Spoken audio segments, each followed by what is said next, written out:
Alright, let's talk about what's been happening this week with Chelsea and their transfer, well, the usual transfer fiasco, right?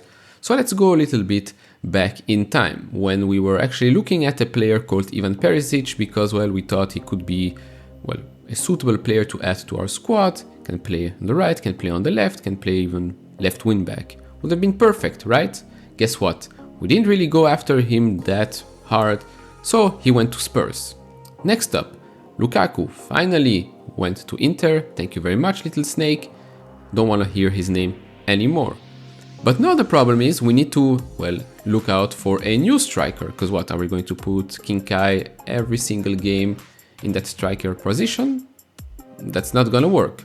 So, Richarlison apparently was available, right? We have some Deadwood players in our squad, so why not give money and some players or just work something out? What did we do there?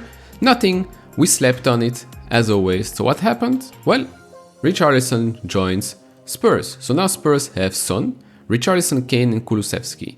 Probably one of the best attacking quattro, let's call it, in the Premier League right now. Yes, Spurs still being Spurs, but hey, they've been adding players with a little bit of quality this summer. And we haven't been doing jack shit, right? Nothing.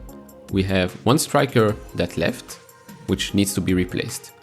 We have defenders that left, which needs to be replaced.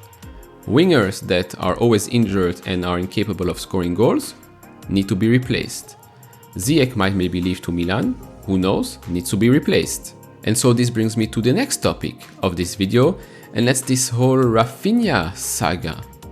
We have a deal agreed with Leeds, apparently, right? We've seen Fabrizio talk about this and The Athletic, etc.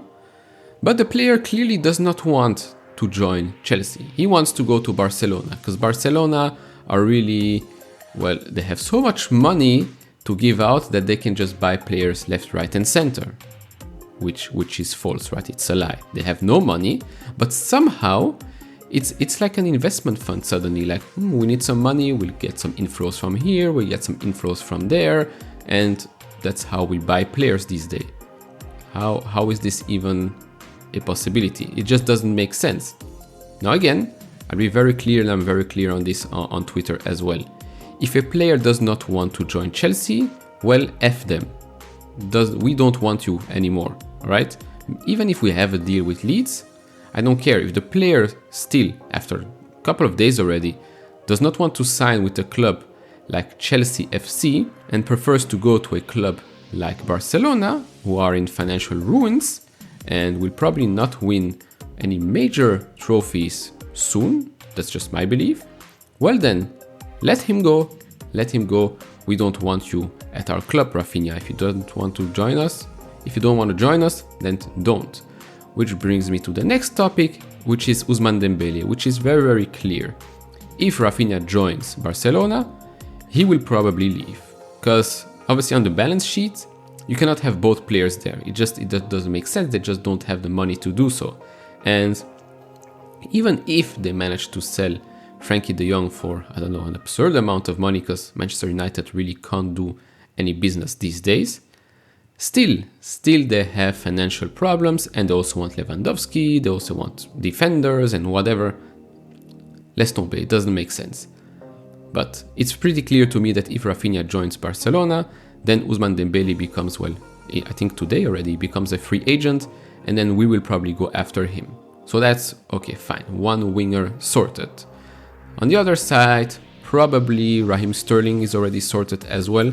Maybe some technicalities here and there, or maybe it's because we also want Nathan Ake. Now I know a lot of people think this is not a sexy signing, this is not the Koulibaly, this is not the Jules Koundé, even though Jules Koundé is super overhyped by our fan base. Really, I don't see anything special in him.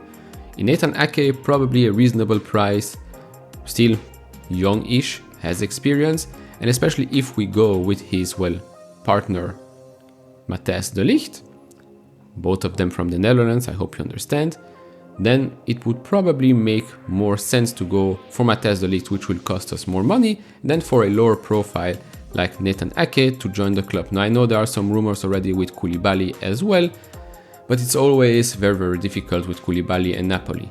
as we've seen in the last couple of years. Now, me personally, I would be extremely happy if we get the Ligt and Ake. The Ligt still extremely young.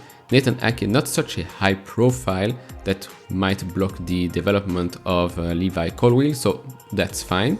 But we still also need a new, well, a backup left back. As we've talked in the first couple of videos, Cucurella, great alternative. Now, I've seen today that maybe Manchester City are also interested in that, so probably game over for us.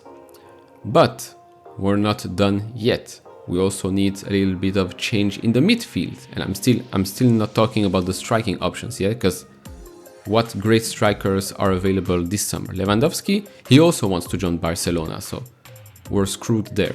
Anyways, midfield, there are some rumors that Lazio are interested in Emerson and Loftus-Cheek, which is great, fine, then use those players to get Milinkovic-Savic to Chelsea. Would be a great addition, especially if we might not get Declan Rice this summer. Also, with Matthias de Ligt, we've talked about the... Sorry, I'm jumping from left to right here. But remember, Matthias de Ligt, the deal is Timo Werner plus 40 million. Then it was Pulisic plus some money. Again, use Jorginho plus some money to get a player to Chelsea. I mean, it's not rocket science here.